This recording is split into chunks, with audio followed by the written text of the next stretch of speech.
बलूचिस्तान का 580 अरब रुपए से जायद हजम का बजट कल पेश किया जाएगा। तरक्याती मंसूबों के लिए 195 अरब रुपए मुख्तस किए जाने का इम्कान है। वफाक की तर्ज पर मुलाजिमीन की तनख्वाहों में इजाफा किया जा सकता है। बजट खसारा 100 अरब होने का इम्कान है, जबकि बजट सूबाई वज़ीर ख़जाना अब्दुर्रहमान खेतरान पेश करेंगे। ज़राए बता रहे हैं कि बजट में कोई नया टैक्स नहीं लगाया जाएगा, ये फैसला किया गया है। मज़ीद तफसीलात जान लेते हैं। हमारे साथ मौजूद हैं फरीदुल्ला। जी फरीदुल्ला, बताइएगा। हाँ जी, बिल्कुल। बलूचिस्तान के नए माली साल 2020-23 का बजट कल पेश किया जाएगा। जो माली बजट है ये तकरीबन 580 अरब रुपए का है, जिसके लिए जो तरक्याती मद में 195 अरब रुपए रखे गए हैं और गैर तरक्याती मद में जो है 395 अरब रुपए 85 अरब रुपए मुख्तस किए गए हैं।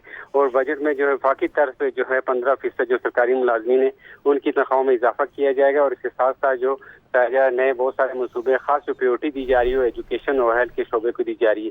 बजट पेश करेंगे सूबाई वजीर खजाना अब्दुर्रहमान खेतरान, जिनके पास मवासलात का कलमदान भी है।